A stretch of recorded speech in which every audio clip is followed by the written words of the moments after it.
If you're stuck in the same house, you're stuck in the same room with the same person for a lot longer than you anticipated when you said I do, and it's driving you crazy. Today we want to talk to you about how not to kill your spouse while sheltering in place.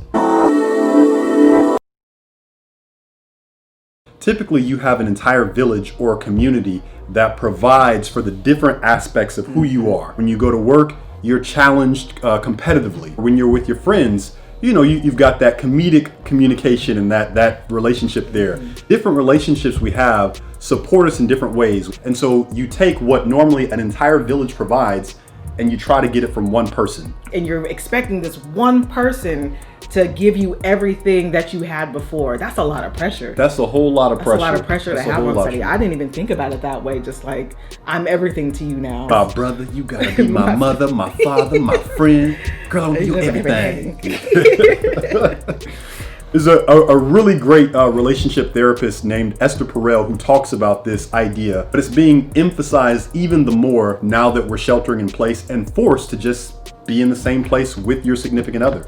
And also, some people are dealing with loss of income. So say the place that you work is shut down because of quarantine and shelter in place. Now you have the loss of income, and then inherently, maybe you have that loss of value. Like, if I don't have a job, if I'm not making money, what good am I to the household? How am I contributing? Now you're like trying to find your place, and that could be really stressful as well. Not just for the individual, but for the entire house.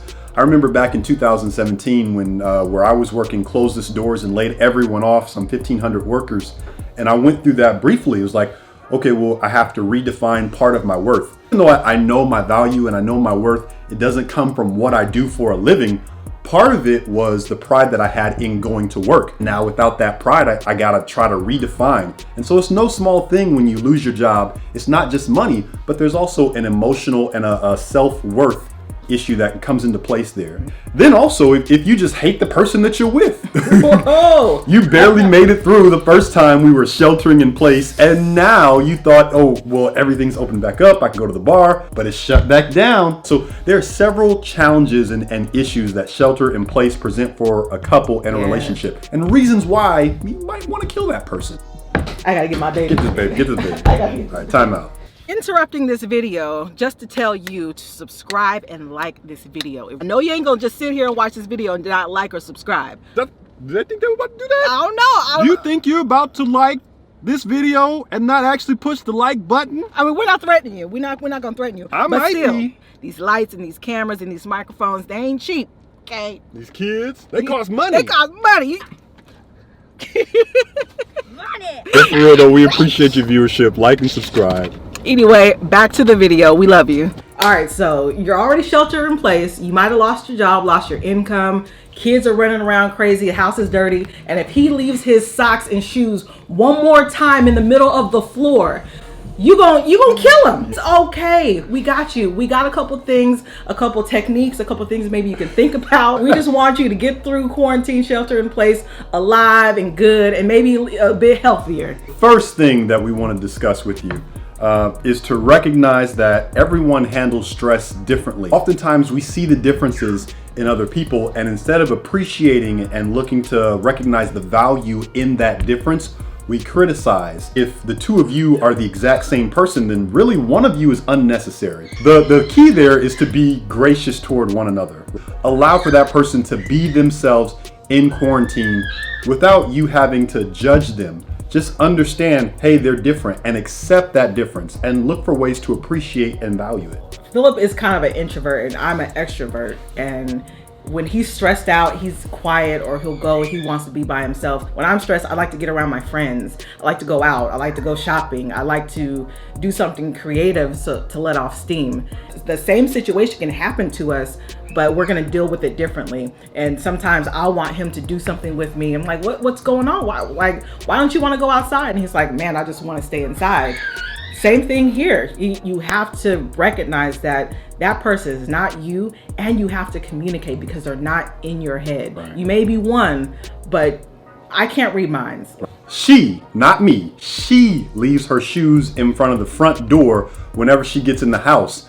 And one thing I had to take a moment to understand and to recognize is she's not taking her shoes off and leaving them in the front door so that when I open the door, it gets caught on the shoe and I can't get in the house. She's doing it because she's trying to keep the carpet clean. That seems simple and obvious, but there's two easy perspectives you can see it. I can see it from my perspective when I first open the door and I can't get in because there's freaking shoes there, or I can really take the moment to appreciate why she's doing what she's doing. And she's doing it for a really good purpose and reason. And instead of me criticizing her for that or judging her harshly for what she does, you need to learn to recognize and understand the value that that person is trying to bring. So that brings us to our next point. You want to make requests instead of complaining.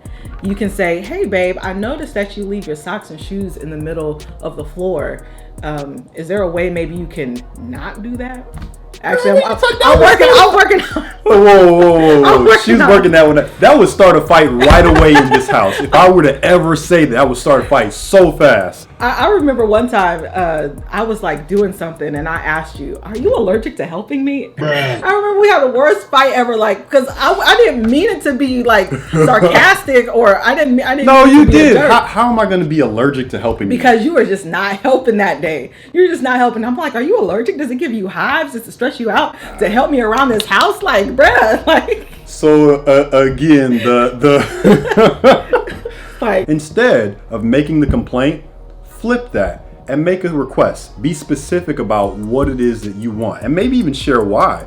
It might be a different approach to come at it and say, hey, can you help me clean? We both made this mess. It would be nice if we could clean it up together. Something like that. I mean, I'm not saying that's going to work for sure, but that's a lot better than, you don't never clean up. Are you allergic to helping me clean? I didn't even say it like that. That's how I received it. I know. So third point, there's a lot of things that are going right. It's not everything is going wrong. I know you're frustrated. I know attention is high. You want to, a lot of things are going right. So you want to like take time and recognize those things and celebrate them. If you see that, hey, he did pick up his shoes today, celebrate that, recognize that, say, hey babe, I saw that you took care of your shoes today.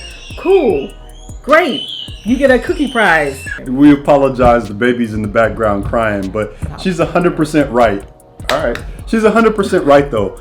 There are some things that are going right. For everything that's going wrong, there's a lot more that's probably going right that you may not recognize. When you go out to your car in the morning and you're going to work and you start that car up and it kicks right on or whatever it is, and then you drive off, you don't think much of it. But when your car, you go to start it up and you want to go somewhere and you really got to get there, you're running late and it doesn't turn on, you notice that there's a problem right away. Yeah. And what we're saying is take time to appreciate those 364 times that things went right instead of focusing on that one time things might have gone wrong. So number 4, we want you to know that there's no right way to shelter in place. This is all new for everybody. You not sticking to the schedule, you not putting the kids to bed on time, them not bathing every day. It's okay. I'll let them go. You didn't go nowhere, so just go to bed. What?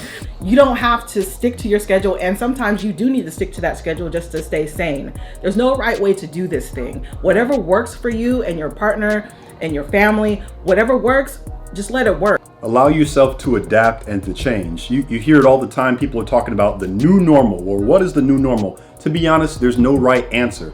So allow yourself to go through that process, to make the mistakes and to course correct. So the 5th and final thing we're going to talk about in this video is to reignite the passion in your relationship intentionally. A lot of times people think and they believe that passion or that desire or whatever type of motivation that gets you guys there, that those things happen organically. That's not always the case. Sometimes you had to plan out that date. Sometimes you had to schedule those sessions. You know what I'm talking about. Sometimes you had to do some things that were a little more practical to get to where you wanted to be.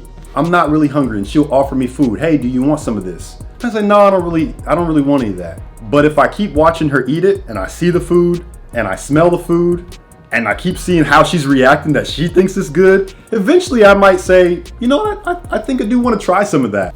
So in other words, to reignite that attraction. You have to be open to intimacy. Sometimes Philip will come and he's like, it's time, yeah. And I'm like, ain't nobody got time for that. You need to readjust yourself and come back. And sometimes he'll come back and he'll be sweet on me, or he'll do something for me. He'll speak my love language. And then I'm like, oh, okay, now it's time. So to be honest, when you're doing that intentionally, stop smiling at me weird. When you're doing that intentionally, right, on purpose, it starts with being open to the idea of even being intimate. So even if I'm not in the mood, if I'm open to the idea, then again, when I see that you have food and I see that you're enjoying it and it smells good and I can see you're enjoying it again, maybe I'm interested now. All right, guys, so we're gonna end this video here. If you have any other tips or ways that you guys are coping with shelter in place and quarantine, comment down below. We would love to hear your comments when you guys reach out to us. Until then, we're praying for your marriages, and we'll see you next time.